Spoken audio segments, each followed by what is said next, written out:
Hello everyone. तो इस lecture में हम लोग डिस्कस करेंगे कि path of a charge particle in magnetic field. अगर किसी मैग्नेटिक फील्ड में चार्ज पार्टिकल को छोड़ दिया जाए तो उसका पाथ क्या होगा, कैसे उस पर फोर्स लगेंगे, क्या वो एक्सेलरेट होगा, क्या वो सीधी लाइन में मूव करेगा, या फिर क्या वो सर्कुलर मोशन कर सकता है, या फिर हेलिक्स मोशन करेगा, या फिर किसी भी तरह का पाथ वो ट्रेस करेगा, उसी के बारे में हम लोगों को समझना है।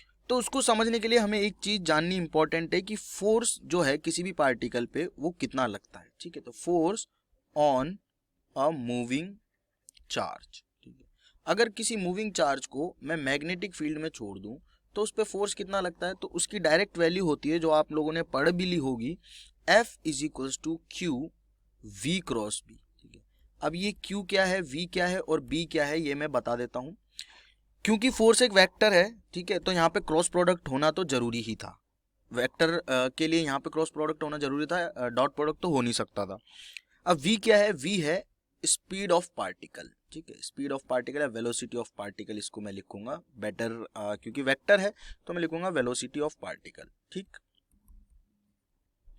जो भी चार्ज पार्टिकल मूव कर रहा है या फिर जिस भी चार्ज पार्टिकल को मैंने मैग्नेटिक फील्ड में छोड़ा है, बी क्या है, बी है मैग्नेटिक फील्ड। जो भी मैग्नेटिक फील्ड में चार्ज पार्टिकल गया है उसके ऊपर लगने वाले फोर्स का मैग्नीट्यूड कैसे दिया जाएगा, क्यू वी क्रॉस बी। और क्यू है चार्ज पार्टिकल जिसको छोड़ा है, वी है जिस स्पीड से उसको छोड़ा गया है, और बी है मैग्नेटिक फील्ड जिस मैग्नेटिक फील्ड के अंदर उसको छोड़ा गया है। ठीक है, अब कुछ बेसिक बेसिक बातें कर लेते हैं। यहाँ पे जो क्यू है इसको मुझे साइन के साथ रखना है। कैसे रखना है, विद साइन।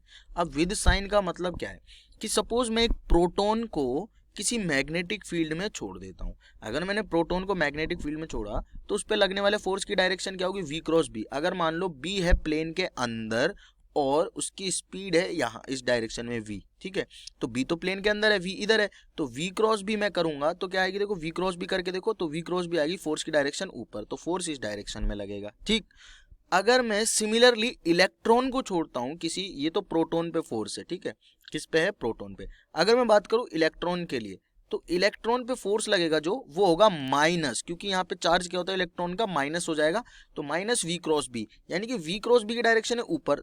जैसे मान लो ये बी हो गया, ये v हो गया, ठीक है, b प्लेन के अंदर है, v इधर है, तो v क्रॉस b की डायरेक्शन तो आएगी भाई अपने पास में, v क्रॉस b करके देखो ऊपर की तरफ आ गई, लेकिन फोर्स है मेरा माइनस v क्रॉस b में, इसका मतलब जो फोर्स लगेगा इलेक्ट्रॉन पे वो लगेगा नीचे की तरफ। तो इसीलिए साइन को लगाना ना भूले जब भी आप फोर्स लिख रहे हैं। किसी भी चार्ज पार्टिकल पे अगर फोर्स लिख रहे हैं तो उसको q को जो रखना है वो साइन के साथ रखना है, क्योंकि जो डायरेक्शन ऑफ फोर्स है वो साइन के अकॉर्डिंग चेंज हो जाएगी। अब कुछ और बेसिक बातें सीखते हैं कि फोर्स यहाँ पे मुझे नजर आ रहा है क्या है, हमेशा परपेंडिकुलर है वेलोसिटी के। ऐसा ही है क्या भाई, एक्सप्रेशन से तो ऐसा ही दिख रहा है, फोर्स परपेंडिकुलर है v के और फोर्स परपेंडिकुलर है b के, और या फिर मैं बोल सकता हूँ कि फोर्स परपेंडिकुलर है v और b से बने हुए प्लेन के। राइट, बिल्कुल। अब अगर फोर्स v के परपेंडिकुलर, इसका मतलब मैं ये भी बोल सकता हूँ कि v तो भाई dx/dt होता है, यही होता है क्या v के डिस्प्लेसमेंट का क्या होता है, डिफरेंशिएशन टाइम के रिस्पेक्ट में। तो अगर फोर्स वेलोसिटी के परपेंडिकुलर है तो इसका मतलब फोर्स हमेशा डिस्प्लेसमेंट के भी परपेंडिकुलर होगा, यहां से ये रिजल्ट लिख सकते हैं हम। अब अगर डिस्प्लेसमेंट के परपेंडिकुलर है तो वर्क डन जो होता है उसे हम क्या बोलते हैं, वर्क डन को हम लिखते हैं भाई फोर्स और डिस्प्लेसमेंट का डॉट प्रोडक्ट, यानी कि F D x cos theta, यही लिखते हैं फोर्स।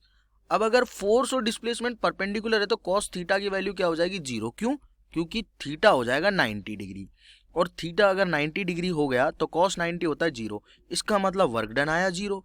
तो जो मैग्नेटिक फील्ड है या मैग्नेटिक फोर्स है वो वर्क करता है, उस वर्क का मैग्नीट्यूड होता है जीरो। ठीक है, और magnitude of work done by a magnetic force is always zero. ठीक है, तो ये स्टेटमेंट हमें यहां से समझ में आती है कि अगर किसी भी पार्टिकल पे मैग्नेटिक फोर्स ने वर्क ही नहीं किया है तो इसका मतलब वो एक्सेलरेट नहीं होगा, या फिर मैं बोलूंगा कि उसकी स्पीड जो है, at least speed remains same.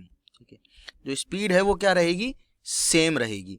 Velocity change हो सकती है, ठीक है, डायरेक्शन चेंज हो जाएगी, वो हम पढ़ेंगे भी, लेकिन अगर वर्क डन यहाँ पे जीरो है इसका मतलब जो पार्टिकल है उसकी स्पीड सेम रहेगी, क्योंकि मैग्नेटिक फील्ड ने या मैग्नेटिक फोर्स ने पार्टिकल पे कोई वर्क ही नहीं किया है, तो वो जिस स्पीड के साथ घूम रहा है उसी स्पीड के साथ घूमता रहेगा। ठीक, अब कुछ और बेसिक बातें सीखते हैं कि मान लो अगर पहला case, if v is parallel to b और in case v is anti parallel to v, ये एंटी पैरेलल का साइन है। ठीक है, अगर v पैरेलल या एंटी पैरेलल हो जाए b के, इसका मतलब जो फोर्स है वो लिखा जाएगा भाई q v b साइन 0, या फिर लिखूंगा मैं उसको q v b साइन 180। ठीक है, ये बात तो ठीक है भाई, q v क्रॉस भी होता है, v क्रॉस भी को क्या लिख सकते हैं, v b साइन थीटा। अब v b साइन थीटा अगर पैरेलल है v और b, तो इसका मतलब v और b के बीच का एंगल 0, एंटी पैरेलल है तो 180। अब दोनों ही केसेस में साइन 0 भी 0 होता है, साइन 180 भी 0 होता है, तो इसका मतलब फोर्स क्या आएगा, 0 आएगा दोनों ही केसेस में। अब यहां से क्या रिजल्ट निकलता है, यहां से रिजल्ट ये निकला कि अगर वेलोसिटी ऑफ पार्टिकल और मैग्नेटिक फील्ड एक ही डायरेक्शन में हो गए तो पार्टिकल पे कोई फोर्स नहीं लगेगा। अगर फोर्स नहीं लगेगा तो उसका पाथ होगा स्ट्रेट लाइन। स्ट्रेट लाइन क्यों होगा, क्योंकि फोर्स ही वो क्वांटिटी है या फोर्स ही वो फैक्टर है जो किसी भी पार्टिकल की डायरेक्शन को चेंज कर सकता है। मान के चलो, मैकेनिक्स से समझने की कोशिश करते हैं भाई, एम ब्लॉक है, आराम से इधर चल रहा है। ठीक है, इधर चल रहा है, एक फोर्स आता है इधर से लगने लग जाता है, तो इसका जो इसकी इनिशियल वेलोसिटी अगर इधर थी और इधर से मैंने फोर्स लगा दिया तो इसका रिजल्टेंट कहीं यहाँ बीच में आ जाएगा। इसी तरह ही तो होता है, मुड़ जाएगा पार्टिकल। ठीक है, तो वही काम यहाँ पे होगा, जब तक फोर्स नहीं लगेगा तब तक वो जैसे चल रहा है वैसे चलता रहेगा। मतलब क्या कि लेट से मैग्नेटिक फील्ड जो है वो इस डायरेक्शन में, इस तरह से मैग्नेटिक फील्ड मैंने दिखा रहा हूँ कि ये हो गया भाई magnetic field, right. Magnetic field lines में बना रहा हूँ यहाँ पे, ये हो गया मैग्नेटिक फील्ड, और मैंने मैग्नेटिक फील्ड के पैरेलल ही किसी क्यू पार्टिकल को छोड़ दिया है ऐसे v स्पीड के साथ में। तो अब इस पे फोर्स क्या लगेगा, 0, क्योंकि v और b, ये b है। ठीक है, b की डायरेक्शन भी इधर है और वेलोसिटी की भी डायरेक्शन इधर है। अब अगर वेलोसिटी और मैग्नेटिक फील्ड दोनों एक ही डायरेक्शन में है तो इसका मतलब पार्टिकल पे फोर्स लगेगा 0।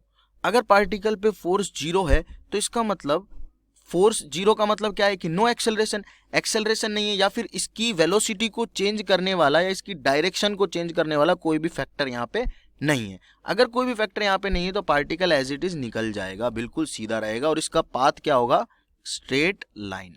ठीक है, स्ट्रेट लाइन इसका पाथ होगा।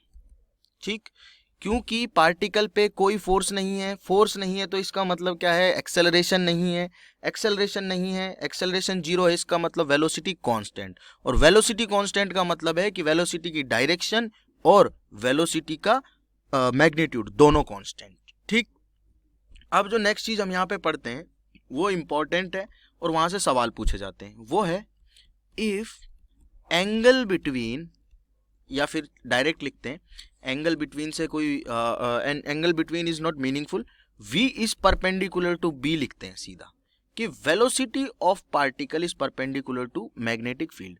अगर ऐसा हो जाए, ये सबसे इंपॉर्टेंट केस है, सबसे ज्यादा जेईई मेंस यहीं से सवाल पूछता है, तो इसको ठीक से समझने की कोशिश करना कि ये v परपेंडिकुलर b होगा तो क्या होगा।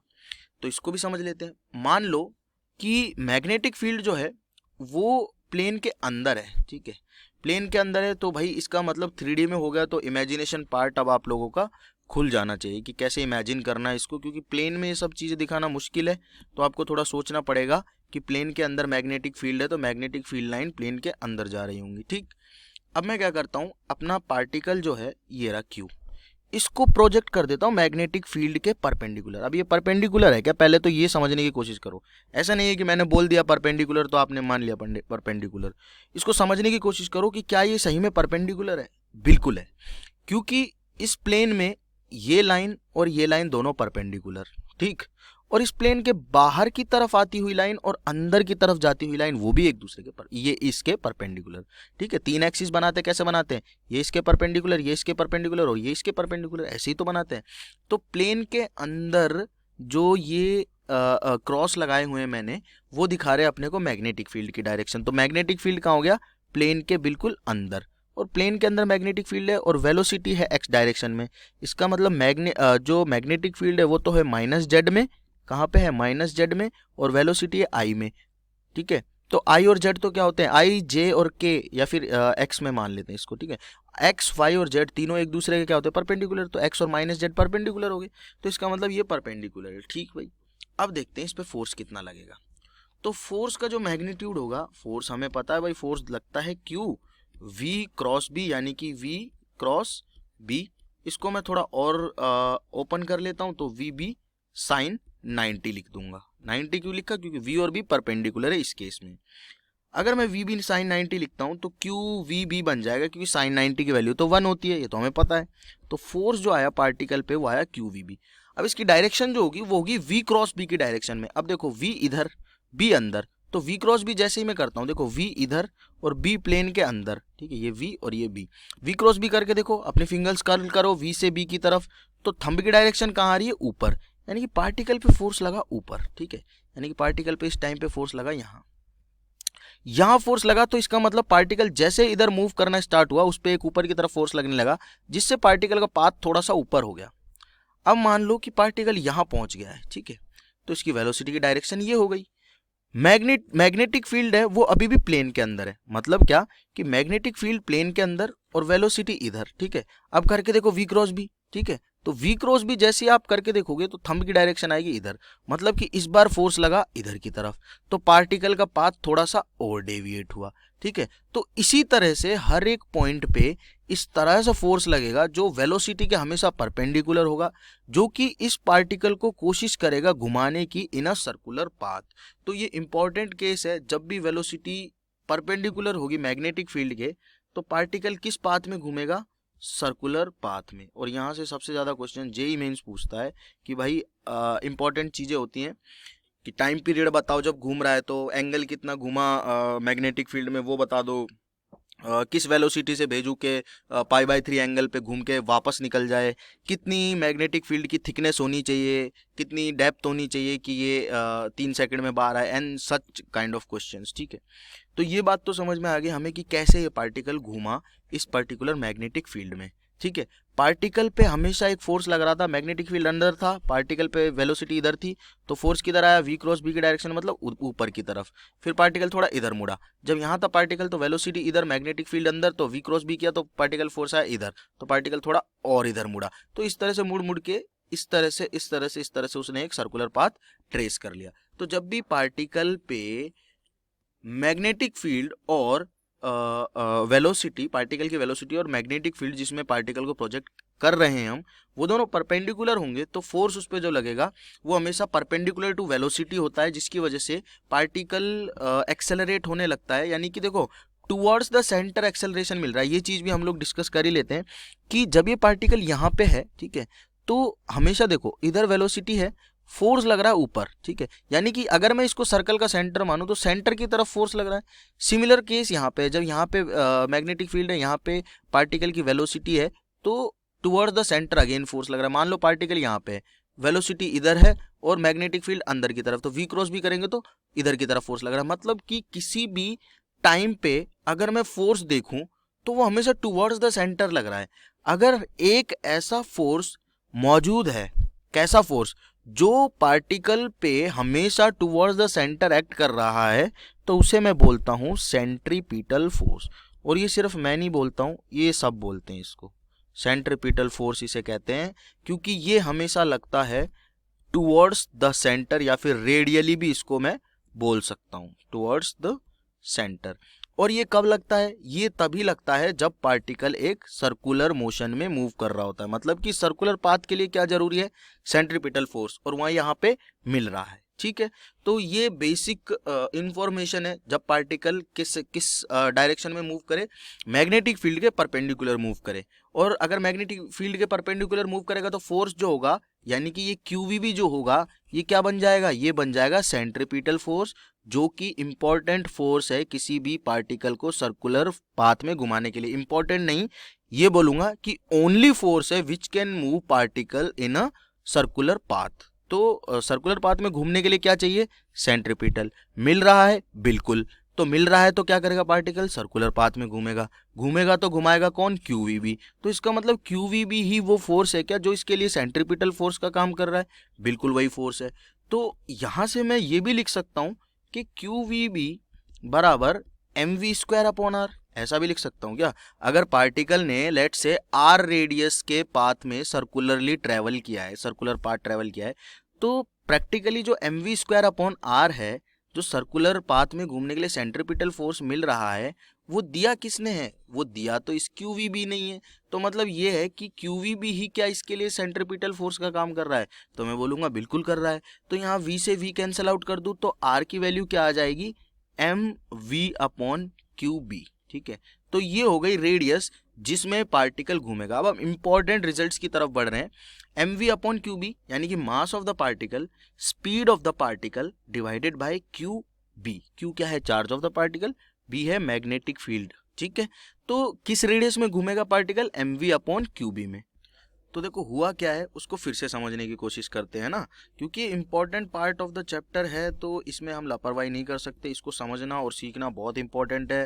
क्वेश्चन यहाँ से डेफिनेटली पूछा जाएगा, तो इसलिए इसको हम फिर से समझने की कोशिश करते हैं कि ये है क्या चीज़। देखो भाई, मैंने पार्टिकल को यहाँ से प्रोजेक्ट किया। ठीक है, यहाँ मान लो कोई पार्टिकल है, इसको प्रोजेक्ट किया यहाँ पे v स्पीड के साथ में। ठीक है, इसकी स्पीड v है इस डायरेक्शन में, मैग्नेटिक फील्ड अंदर की तरफ है, तो फोर्स लगा इस डायरेक्शन में। ठीक है, तो पार्टिकल थोड़ा सा मूव किया, मुड़ गया, और वो सारी चीज समझा दी है। अगर वेलोसिटी इस पॉइंट पे यहाँ है, नीचे है, तो फिर फोर्स लगेगा टुवर्ड्स द सेंटर। मतलब कि अल्टीमेटली पार्टिकल को करना क्या है? एक सर्कुलर पाथ इस मैग्नेटिक फील्ड में ट्रेवल करना है। लेट्स से ये सर्कुलर पाथ है नहीं, दिखने में नहीं लग रहा है, लेकिन लेट्स से कि ये है।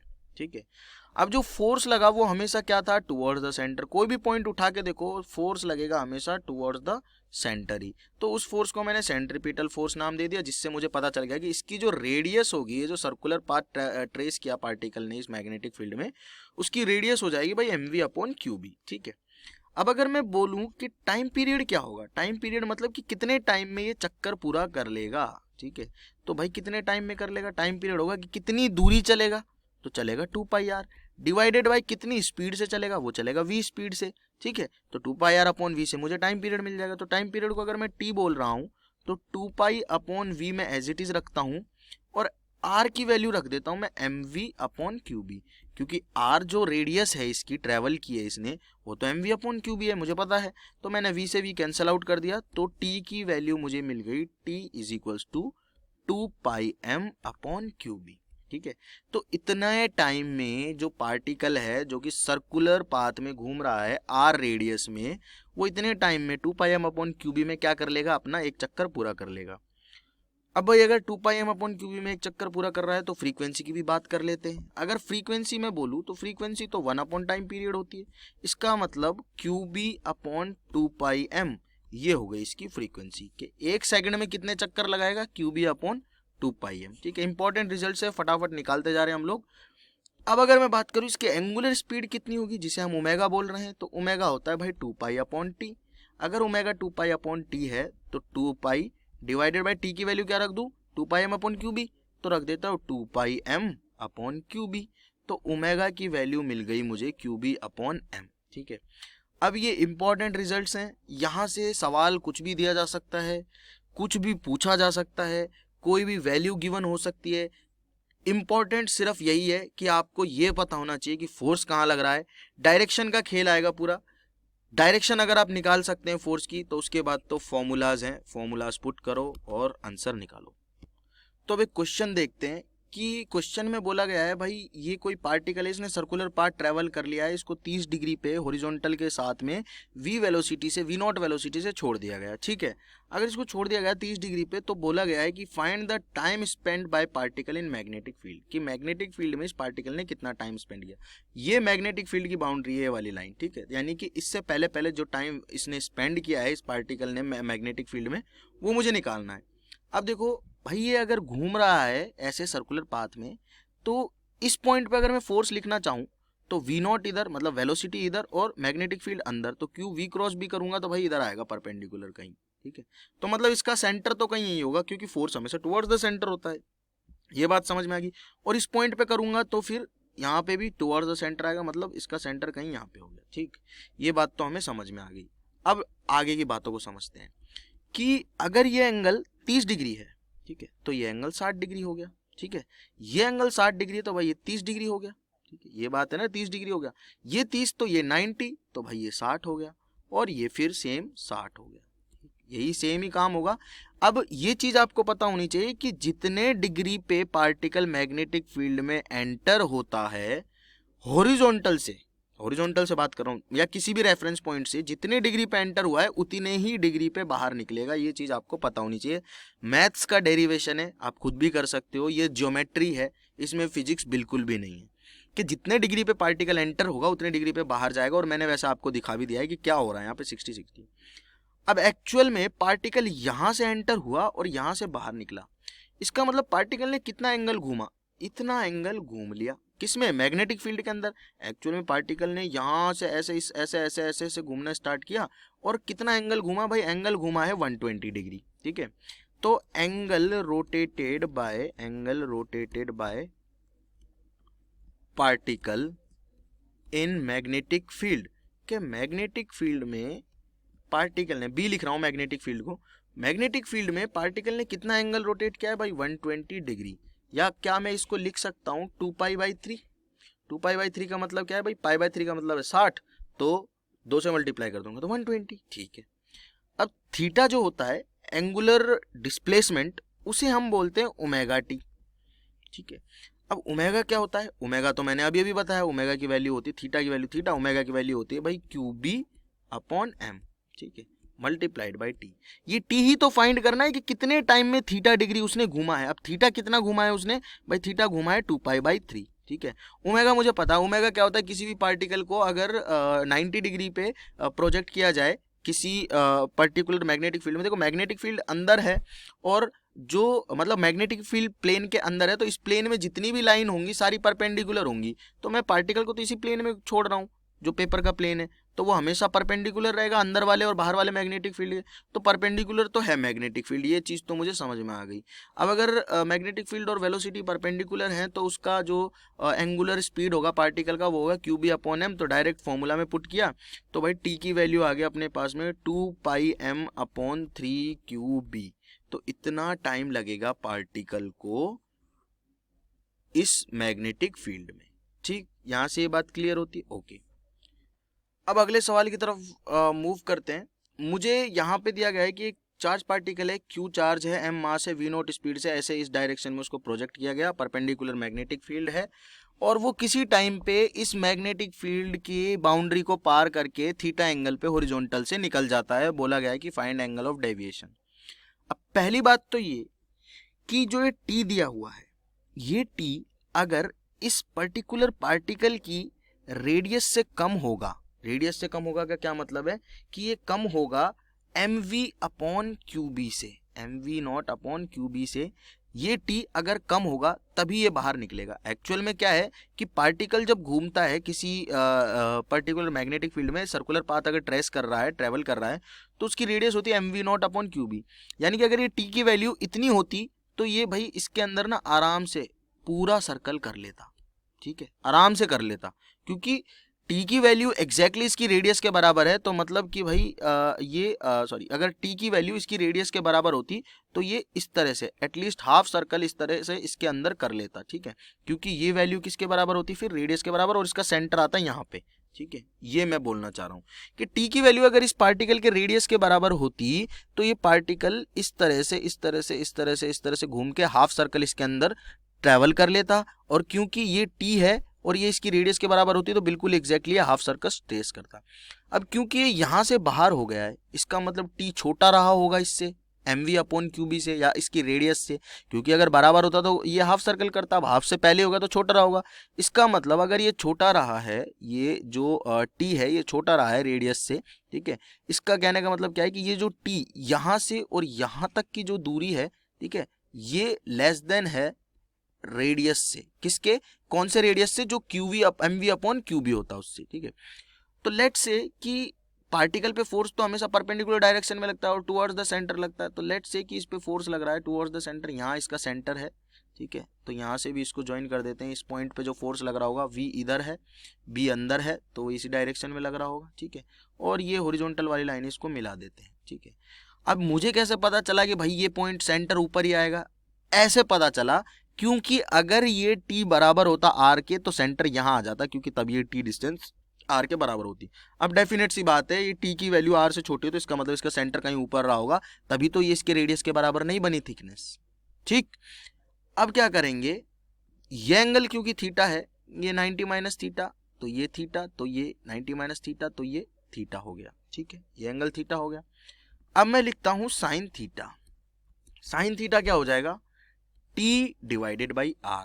ये हो गया भाई अपने पास में थिकनेस, और ये हो गया हाइपोटेनस, जो कि है इस सर्कुलर आर्क का रेडियस। ठीक है, सर्कुलर आर्क का रेडियस, तो t अपॉन r हो गया।